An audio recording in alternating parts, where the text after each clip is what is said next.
Take 84. As always, we have a lot to cover. Nothing has changed, and actually, it's really nice to have a lot to cover, because that means I can get to another Tino take as quickly as possible, because I really enjoy these. Let us begin. DTube, YouTube, Anchor, Spotify, the redundancy plan. I shared this on my Italian version of the Tino take, which is no longer Curione Live. Curione Live is dedicated to the Italian community on Steemit, whereas Toccatino is the equivalent of the Tino take. I mentioned this in the past. I finally figured out how to say or how to express the Tino take in Italian. So I talked about this newest change in how I approach my smart casting. And it really began with what I mentioned in the previous take about having problems with uploading files on DTube. And so I decided to create the redundancy. You know, the redundancy plan is that. It's no longer useful for me to be able to depend on DTube. Well, not really DTube. It's the IPFS system. You know, I want to continue to use DTube, but I can't use it the way that I would like to use it if I have to rely on the IPFS system, which often fails me of late. Before, for a long time, it wasn't a problem. It wasn't happening, and so it was comfortable for me to just go, upload, and have it published, and then go and embed it in my Steemit post. But since I started having problems with the IPFS, I said, okay, I have to backtrack and go to YouTube, upload the video, and then publish it over on DTube, and then embed it into my Steemit post. The problem was, if you remember my last take, I talked about Steam King, a song that I did, and when I did that track, I went and showed it. I went and showed it to my godson, and because he's a rapper as well. And while I was showing it to him, I went to the YouTube app. I had my phone in my hand. I had my smartphone in my hand. I showed him because I wanted to show him that I improved my ability. It wasn't about the song because he doesn't understand English. He raps in Italian. But I wanted to show him how I improved the audio quality, because I've been working with Audacity and I figured out some ways to really, really improve the audio quality of my recordings, of my music recordings, and consider that I'm using a smartphone to do that. That wasn't a microphone. I did that with my smartphone and with Audacity. But I wanted to let him hear that I had improved the quality of the audio recording. And while we were sitting there listening, I'm looking at the screen on the YouTube video, and I'm seeing that the words from my song are appearing at the bottom, closed caption. You know, while I'm rapping, I'm seeing my words pop up, and I thought to myself, holy shit, has YouTube really gotten to this point where they can extract audio, extract the words and put it into word form, into script, into writing, and do this all automatically. And I know that there's the AI, and I know that I was aware that YouTube had these kinds of systems and these abilities, but not to this degree. I mean, I was overwhelmed when I saw that. And it made me think back to a video that I saw a while ago by David Wilcock. Now, I followed David Wilcock for many years. Lately, he puts me off lately. I don't know why. Well, for one thing, he does these video streams for like 3 to 5 hours. I mean, come on. I mean, you really, really have to be into somebody to tolerate 3 to 5 hours worth of video streaming. So I don't, and he repeats a lot of the stuff. He repeats a lot of stuff because he takes into consideration that new people are listening in. But I don't like this idea of always having to repeat concepts from scratch. because we're living in the age of archive. I mean, everything, all of my Tino takes are archived, all of my SmartCasts are archived, and all of David Wilcock's work is archived. So if a person is really interested in someone else's work, then you go into the archives. If you hear something you like, you kind of go look back to see where that person talked about it again. And in fact, he mentioned on several occasions that a lot of his followers are complaining to him, saying, stop repeating the same old stuff for the sake of new, because otherwise, you're going to do every single episode of whatever broadcast or seminar that you do. You're going to be repeating from the very beginning over and over again the same stuff that people don't want to hear because it's already out there. If a new person is really interested in your work, then they will go into the archive, especially because it's available nowadays. I did it again. All of that was not necessary. David Wilcock was doing videos, and he was, during his videos, he was saying there are certain words I can't say. And he was saying like the V word instead of virus. And he was saying, DS instead of deep state. And I was like, why is David Wilcock doing this? I mean, is there somebody over at YouTube that sits down and watches 5 hours of David Wilcock in order to check all of the statements that he's making? I mean, this is overblown. And then I remembered also when Joe Rogan was still on YouTube, one of his guests was talking about some conspiracy, because there's always some conspiracy being talked about on Rogan's shows, which I don't mind. I like conspiracy theories. But I remember the guest kept saying to Joe Rogan, listen, I'll write it down on a piece of paper, but don't say these words because YouTube will censor this video. It will take the video down, and I just thought, wow, these people are really taking it to a whole new level of paranoia, like people sitting around in the YouTube offices and just watching videos all day, and it didn't dawn on me to think or imagine that they have this level of computation of artificial intelligence programming that can extract, I can understand bots that kind of spider the web and check all of the writings, everything that's written in text. But from audio to text, I didn't think it was that fast. I didn't think it was that good. I mean, it's one thing when you're talking, it's another thing when you're rapping. I was rapping and I was seeing my words appear, because when you're rapping, I grew up in New Jersey. I was highly influenced by New York rap, East Coast rap, East Coast hip hop, Philadelphia, but mostly New York, right? So I got my Jersey accent when I talk, but when I do hip hop, when I do my hip hop music, it's very New Yorkish. So the way I'm pronouncing things, YouTube is doing voice to text. It's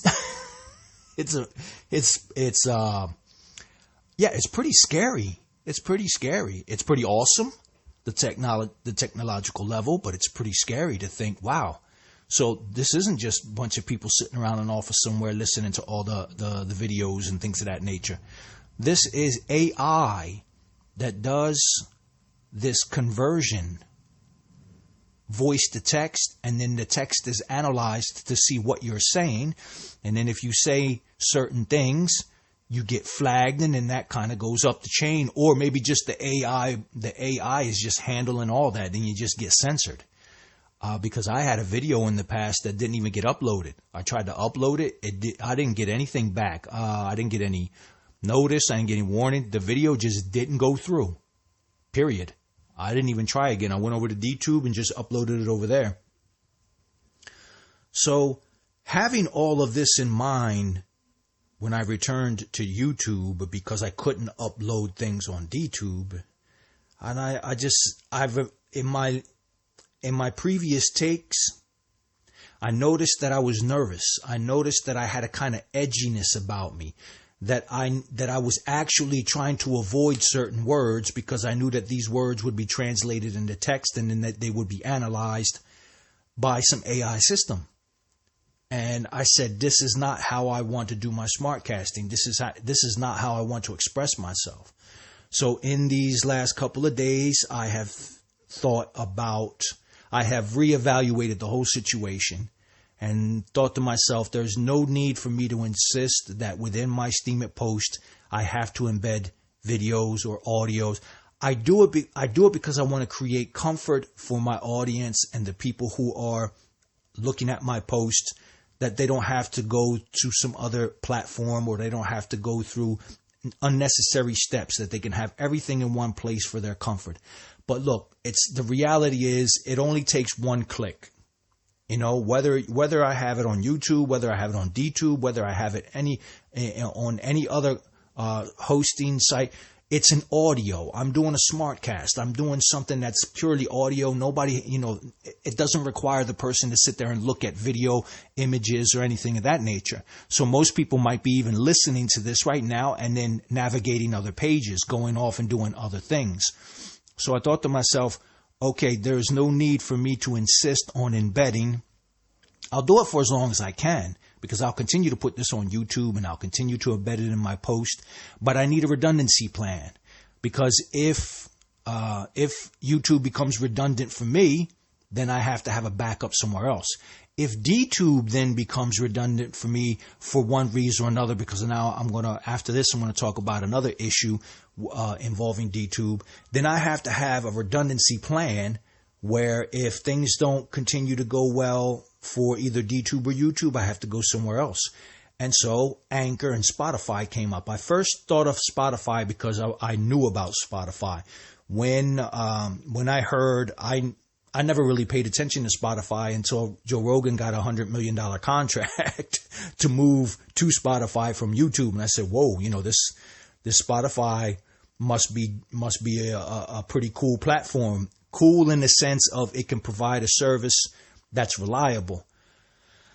And combine that, because in the meantime, I was looking around for other solutions. I looked at Podbean and I looked at SoundCloud, and right now I don't want to be dealing with payment systems. I don't want to be dealing with systems that give me limitations. I would have liked to have done SoundCloud, because SoundCloud you can embed into a Steam It post, but SoundCloud has a payment system. They give you a free service, but the free service is something like 180 minutes. 180 minutes. Come on, 100. I'm gonna eat up 180 minutes in like three or four smartcasts. So that doesn't work for me either. So I went and had a look around. I said to myself, what the hell ever happened to D-Sound? Now I know D-Sound moved over to Hive because the creator moved over to Hive, but I remember D-Sound and I said, okay, what about D-Sound on Hive? Even if I use the D-Sound on Hive, even though, the Hive group may not like me or I may not find a warm welcome there, I don't need it for Hive. I need it for Steam It. And so I went to have a look at that, and that's not really functional anymore. The D-Sound that's connected to the Steam blockchain is just ridiculously slow. I don't even know if it's up anymore. But the D-Sound for Hive is no longer up either. And so I said, okay, what do we do now? While I was doing some searches, I came across another app that is connected to the Hive blockchain. And I don't remember the name of it at the moment, but it is for podcasters. I said, okay, let me have a look at this too. I went and had a look at that. And one thing led to another, and then I came to find out, or through that, let's say that journey, I came across Anchor.fm, which is part of Spotify. And Anchor.fm is completely dedicated to podcasting. Oh, finally. Now, unfortunately, I can't embed the podcast, but it's a simple click. I just put the link, a simple click, page opens up and you can start listening to the podcast. If something should happen with YouTube, DTube, this is the redundancy plan. And if I need to look for other avenues and other places, because I don't know how long Spotify will last. I don't know a lot about Spotify. Obviously, Anchor being connected to Spotify. If Spotify goes down or if something happens to Spotify or Spotify starts to censor people, which from what I understand, there are certain people who have been deplatformed from Spotify. So I don't know how much of a censorship resistant system it is. Now, I watched the James Corbett episode a little while back in which he was really praising the IPFS system and saying this may be our, final redundancy plan, to have to rely on the IPFS system if the internet becomes overly censored. And, but I'm not ready for IPFS at the moment. I realize it's not really that complicated. I mean, I know enough about computers and I'm good enough at reading instructions and playing around with things, doing trial and error to be able to get IPFS running on my computer. So I'm sure I could do it. But let's be honest. I don't want to deal with the hassle. I just don't want to I don't want to deal with it right now. I want to do my smart casts, put them up, have people listen to them, and go on to the next thing. And speaking of going on to the next thing, our next issue, DTube, incentivization versus disincentivization. Centralization versus decentralization. No, I'm just kidding. Well, look. Everything in life has its opposite. And sometimes we fail to realize that there's an ebb and flow between those opposites. So we talk about centralization, and we can talk about centralization because decentralization exists. We have incentivized social media through these blockchains, and this is something that came about through Steemit. This is something that was pioneered by Steem, by Dan Larimer. The incentivization in a social media, or what I call a crypto media blockchain platform. And I'm spending a little bit more time on DTube just trying to understand the system. And the best way that I understand things, there are two ways that I understand things. Doing a lot of research or just doing a lot of trial and error. Now, as far as trying to do a lot of research, because I'm so engaged in so many other things, for the moment, in this case, the trial and error is easier for me. Just go in, do things, mess around, just participate, be participatory, and then just see what happens. So I am starting to vote on, because before I would just upload my video and go over to Steemit and then go deal with Steemit. But now I'm spending a little bit more time in the DTube, checking out the trending, seeing what kind of content creators there are, seeing what they're talking about. And I'm finding some people that I really like. They're not on the caliber of the people that I'd be used to on YouTube that I follow, but they're becoming better and better. There's better and better examples. Interesting examples. And so it comes to my argument comes to incentivization and disincentivization. I'm noticing that on DTube, there is a system, the ecosystem there is it's very oriented to a small cluster of people who actually know how to benefit and profit from the system. So it's not easy if you're not in the inner circle. It's a very core inner circle there. And so there are people on DTube who have the ability of auto voting, much like we have on Steemit with the auto upvotes. Because I noticed that certain people have their videos get published, and then soon after there are people who vote on it.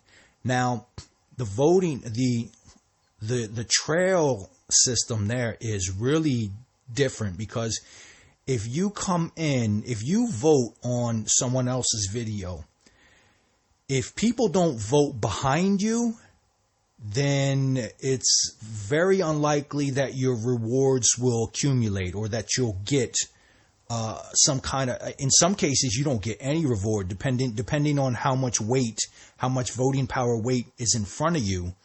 I don't have a whole lot of voting power weight, and I don't use a lot of my voting power weight. But I'm noticing that a lot of times when I vote, it's worth nothing to me.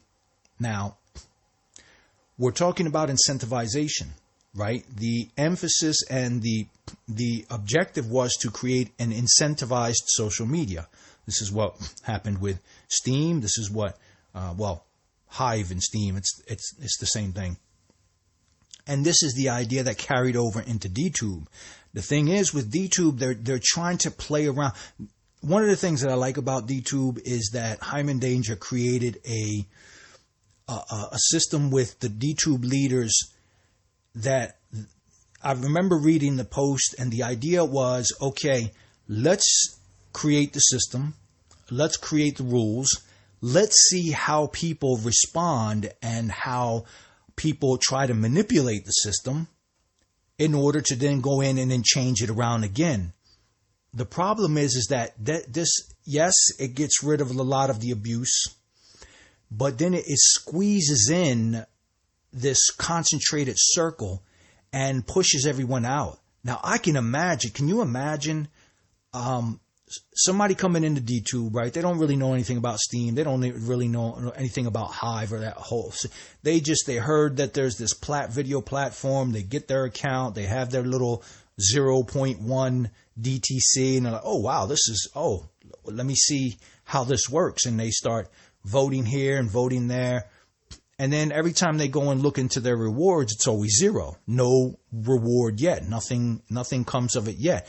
Because a new person coming in is not going to have an auto voting and auto upvote system to be able to go plug in their name and then choose certain authors or certain content creators and then have their vote get in before the others get in.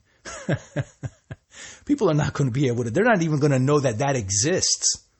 They're not going to be able to fathom the concept.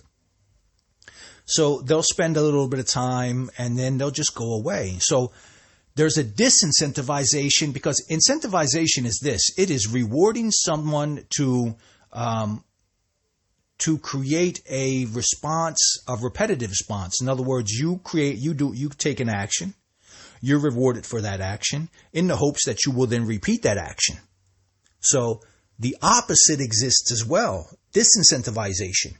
You perform a certain action, you are not rewarded for that action, you are disincentivized to do it again. You look and you say, well, that's not worth anything. Why do that? That's not worth anything to me. And let's face it, let's be real. Because you know what? You have this ideology that's created within a group when they say, hey, don't be here for yourself. Be here for the next person. Don't be service to self. Be service to others. Now, that sounds good when you're in a closed little group. You may think you're helping others, but what you're really doing is just helping a little tiny group that's going to help you. You're keeping everyone else shut out. You're clustering yourself in. You're cloistering yourself in. You're creating cronyism. Unfortunately, that is cronyism. That's not service to others. It looks like it from the inside. Okay, so we're all on the inside and wink, wink, I help you, you help me. Don't worry if you don't get any rewards because I'm going to get the reward, and then the next time maybe I'll vote you. That stagnates growth. And look, it happened on Steam. This is the problem. The retention problem on Steam was 100% having to do with that. You don't have 1.5 million accounts abandoned. If people, you would not have had 1.5 million accounts abandoned if you had people who were truly incentivized.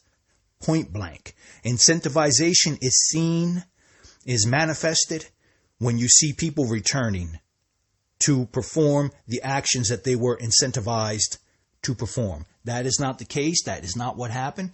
In fact, everything changed within Steemit.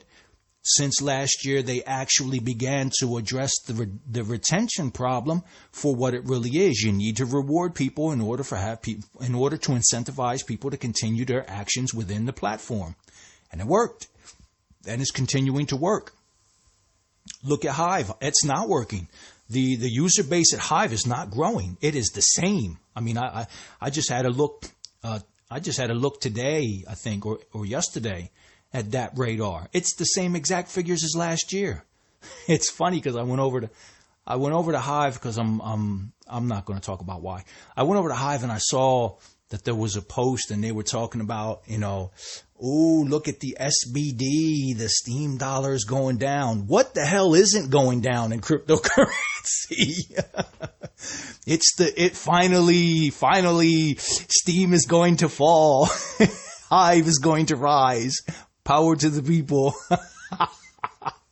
My goodness, people are good at kidding themselves. And so I just said, okay, I'm going to have a look at that radar because I wanted to look at some other stuff as well. And Hive blog has the same exact number of people that they did have last year. About, a little over 1,000 as far as the DAT radar stats. I'm not saying, I'm not talking about other statistics or page visualizations or visits and things of that nature. I'm looking at DAT radar and I'm looking at the fact that 1,000 plus people are daily users, 1,000 plus daily users. That's what it was last year. That's what it is now. Whereas Steemit is up to 4,000, 5,000 daily active users. I know Steemit has grown since last year. We all know it's grown since last year. But the problem here, the reason why I'm bringing it up is that there it is. Stagnation, disincentivization. And yet the core group of people, the Hive High Council and all the minions that have stayed with it, that little group, they all just kind of help each other and pat each other on the back. I went to go see the consensus witnesses, the same exact consensus witnesses as last year.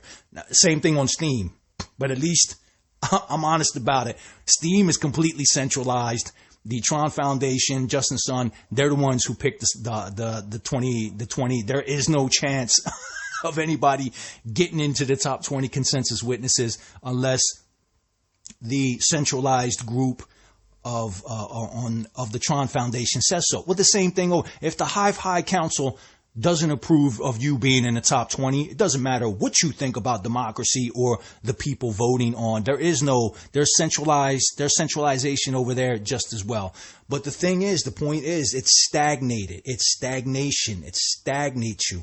There is no incentivization. There's incentivization for cronyism, the core little cluster group on the inside. And there's disincentivization for anyone new who wants to come into the system. And especially now with the value of everything going down, I'm actually concerned about Steemit now because I realize that, we'll talk about that in a minute because we have another thing coming up. I'll get into that in a minute. So disincentivization, right? For me personally, here's my personal experience because I'm not part of the core cluster group. I'm not part of the cronyism. I am not incentivized to vote on other people's videos. I may even like the video, but I am wasting my voting power because it is very unlikely with the small group of people there are, the auto voting that takes place, it is very unlikely that someone is going to come in and vote after me. And it's very unlikely that there's going to be this explosion, this mass adoption of DTube so that maybe 6 months from now, someone will come in and start looking at my old videos and voting on them. I don't think that's going to happen at the moment. I don't think that is foreseeable. So at the moment, I am disincentivized to vote on other people's videos. I'm disincentivized to vote on other people's comments. I am incentivized to do my own videos because that's where the reward comes in. I'm incentivized to comment on other people's videos because that's where the reward comes in. And if I'm lucky, if I happen to be lucky to see a video, because I'm not following that many people and I don't really like the trending page that much and I don't really dig in that much to DTube because I know I'm not going to find much material that I like because I'm so accustomed to what it is that I watch on YouTube.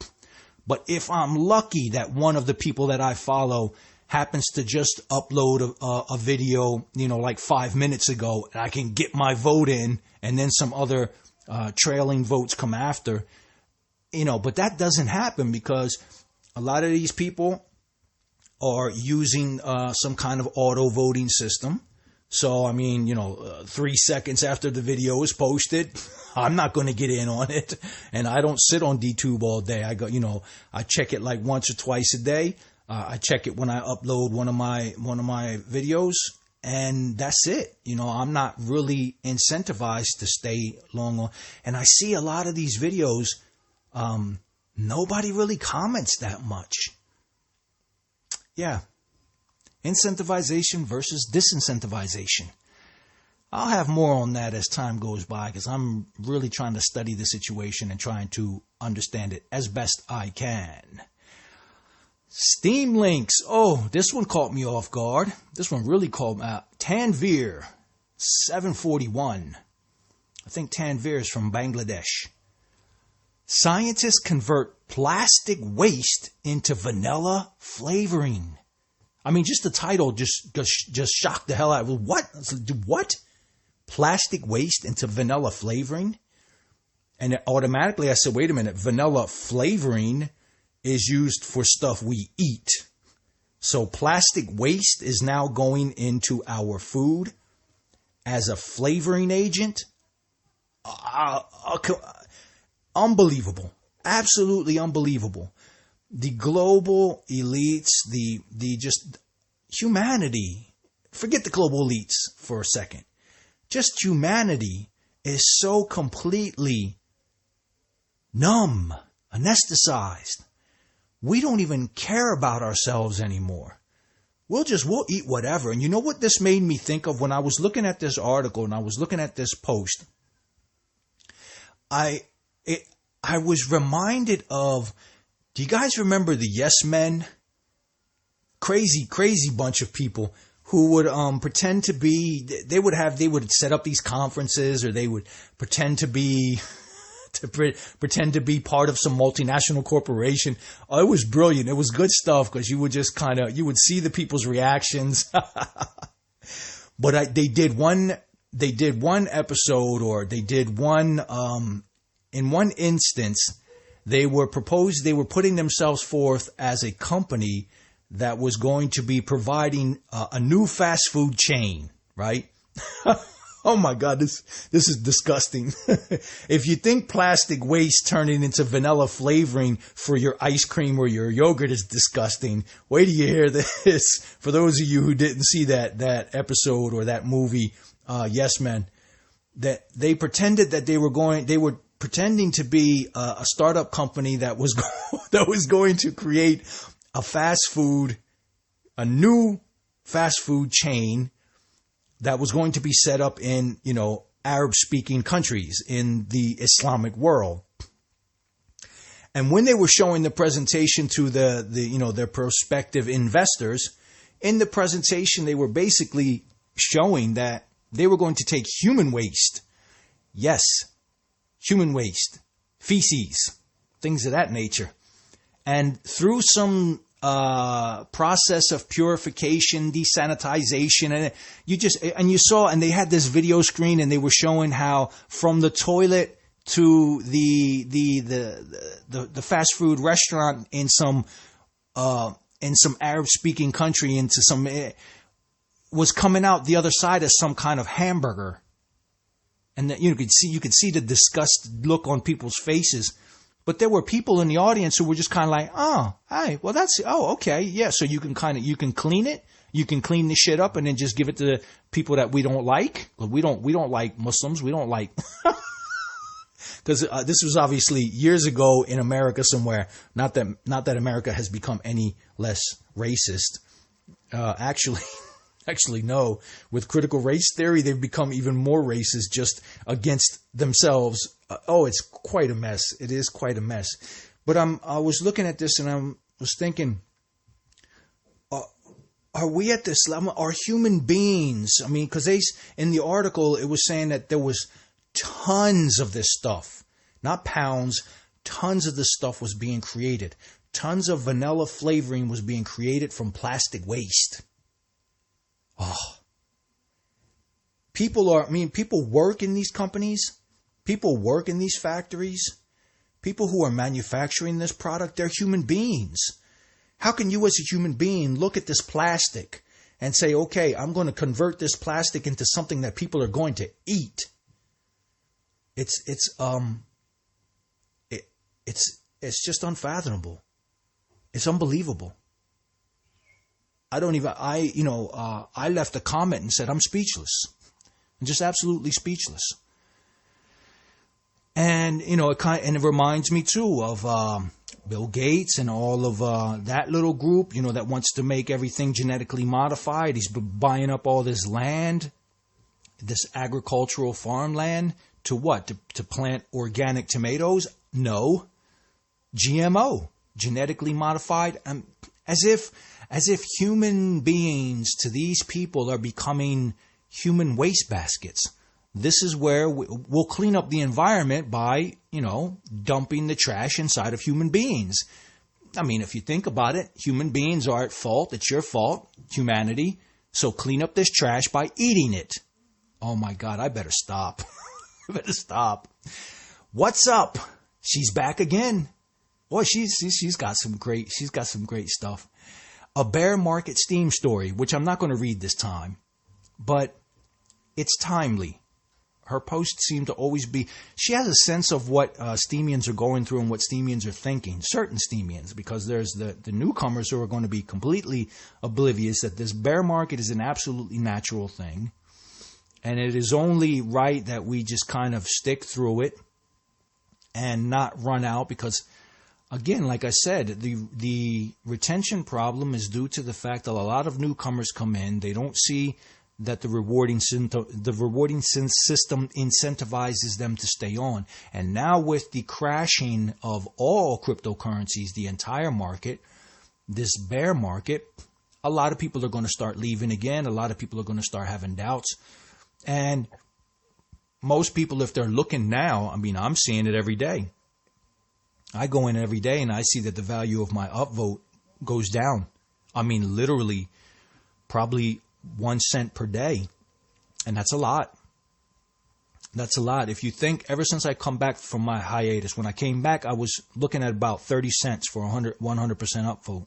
And now I'm looking about 9 cents. So that's a huge drop. But it's part of the up and down. I mean, you can't celebrate when we're at the top and then cry when we're at the bottom. Again, well, what we're talking about, incentivization, disincentivization, centralization, decentralization, the ebb and flow, a bear market and a bull market, an up and a down. They both have to do with the ebb and flow of a system. Now, you're either going to be part of that system for the whole ride, or, as she rightly pointed out in the story, you're going to be the squirrel who wants to go play while the other squirrels are gathering their nuts and, waiting for they're gathering their nuts.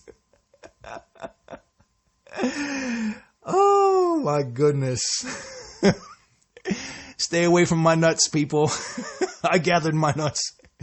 Stay away from my nuts. Don't break my balls, okay? You didn't gather up your steam. Don't come to me now looking for an upvote because, oh my goodness, my upvote is worth nothing. Well, that's because you didn't power up. You're supposed to power up for your vote to eventually become worth something. Oh my goodness. Now we're going to go through this now. But you know what? So be it. Because it weeds out. This is the weeding out. Here, this is the Steemits version of cleaning up the swamp, clearing out the swamp. People who are really in for the long haul of seeing where we are going to go with this crypto media blockchain platform. And there are those who are just going to pop in and pop out. They'll follow the market, but never have the satisfaction of understanding the ebbs and flows of the market. So we are here. We are at a bottom moment. Your upvote will be worth less. But if you would have powered up, if you would have taken that steam and put it into your powering up, then you and those who play with you, as the story goes, the squirrels who go and play, they get left out in the cold. And we who have accumulated some steam power, we will continue to, I'm going to help newcomers who are coming in, who are showing that the incentivization is working, that they will power up, that they will cross vote, help vote in the voting system, help in the commenting, helping being part of the social part of this. because it's actually a good time for the people who are actually coming in now. They will experience this as a normal moment, and then when the high starts to come, they will be more euphoric. But all of those people who ran in because they saw Bitcoin go to 60,000 and they saw Dogecoin in the news and they, oh my God, we got to get in on this.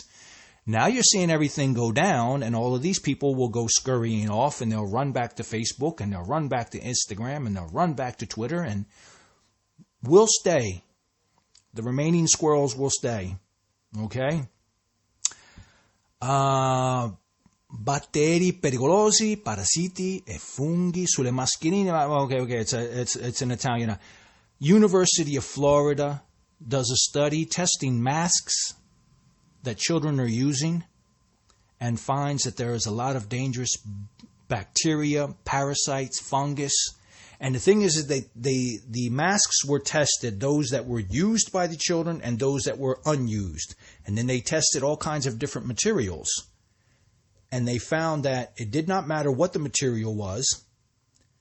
And it showed that children who stayed with these masks on all day, that those masks were full of bacteria, fungus, parasites, microbes that are dangerous and will cause the child to get sick. Now, here's the thing.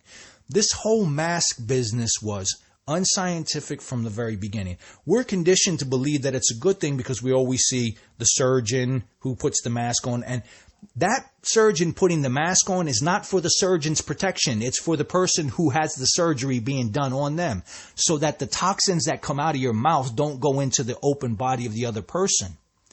Masks, for the simple fact that we are being told to put them on so that we don't have the virus from the outside, from another person. Now think about that.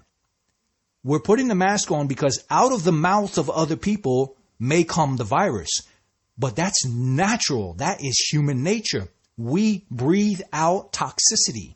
We breathe in oxygen. We breathe out carbon dioxide. But not only carbon dioxide, our bodies, through its innate healing process, expels through the mouth, through the nose, through your feces, through the urine, expels from the body toxins, microbes. So these children and adults as well are wearing these masks all day long, and they are breathing out, and onto that mask, they are breathing out everything that the body is trying to expel. And then they are breathing it back in. It is re-entering into the body. And the person, the child and the human being and the adult, they are reinfecting themselves. They're constantly reinfecting. I don't care how many times you wash the mask. I don't care how many times you change the mask. You are placing right in front of your face. Now, here's the thing, right? Apart from couples who kiss, nobody talks. Yes, don't get me wrong. I know that there's the transmission of viruses. I know that this happens, and I know that this is what the problem is.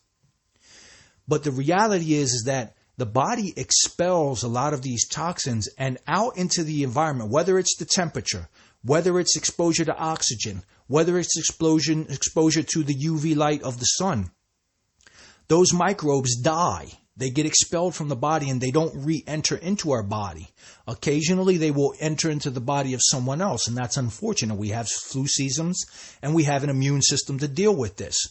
But to have our children, and it was interesting because when I went to go, because I have a site, I have a website that I go check for Italian news, especially on the COVID issue and the dictatorship issue, the totalitarian issue.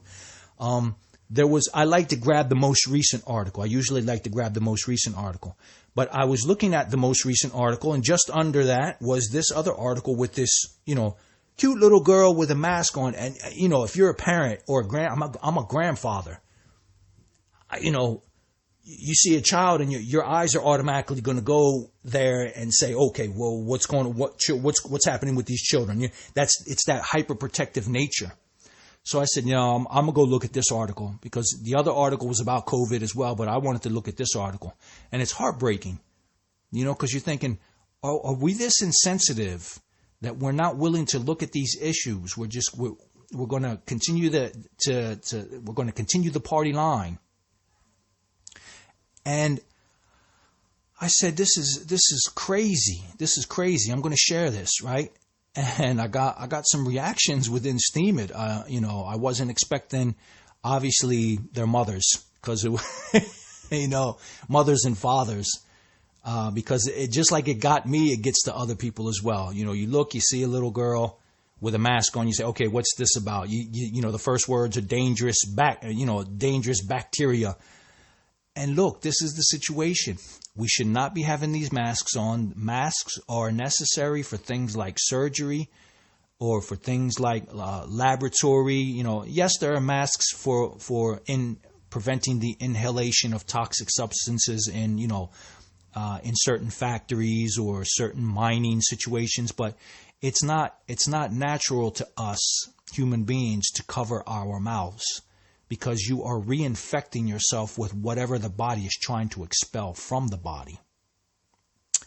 Crazy, just absolutely craziness. What do we have here? Life, another Steam link. Life in these star systems could have spotted Earth. Interesting article from Cornell University about certain star systems that are closest to our star system, that if they have the technology that we have, or even more advanced, that they would be able to see us just as we are seeing them. But the thing that really caught me about this article, the thing that really got me, is when I got to the end of the article, here's the paragraph. The Breakthrough Starshot, that's the name of some initiative, because it's capital letters. The Breakthrough Starshot Initiative is an ambitious project underway that is looking to launch a nano-sized spacecraft. What? Let me repeat that.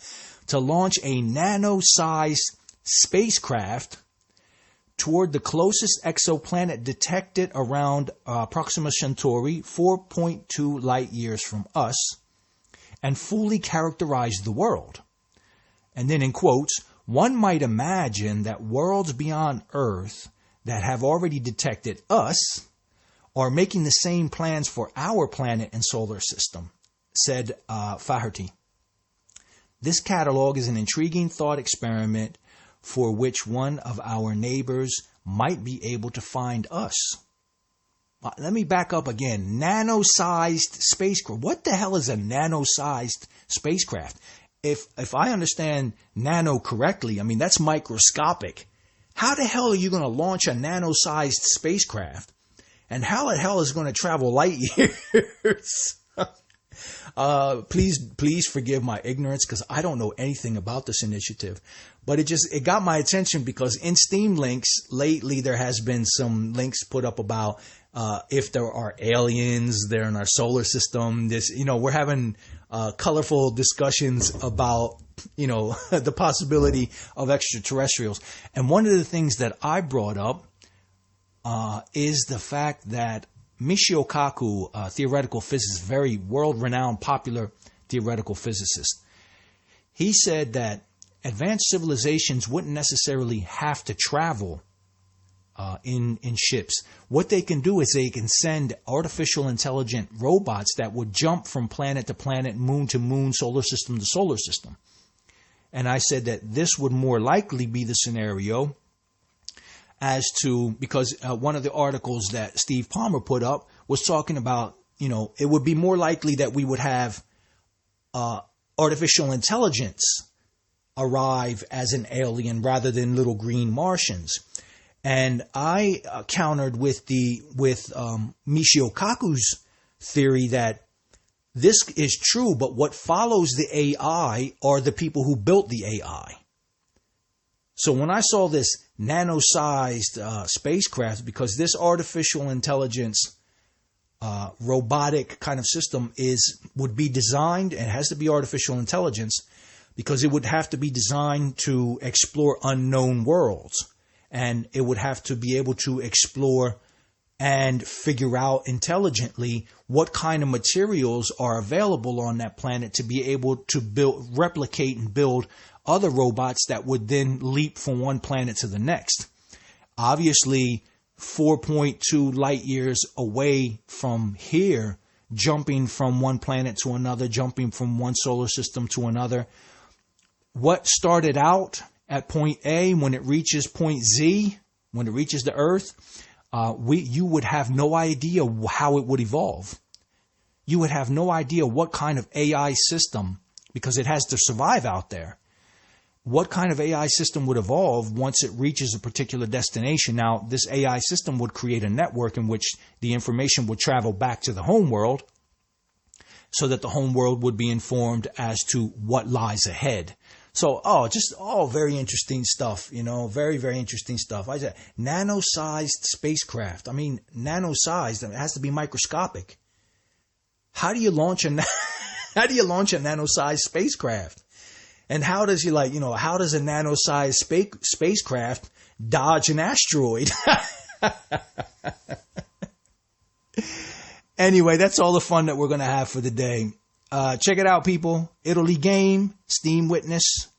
Vote them. Give them a vote. They're working on that Steam fan base. They still haven't found a way to create an assurance system, but hey, don't do it for the Steam fan base. Do it for the witness. Do it for the Tino take. Hey, do me this favor.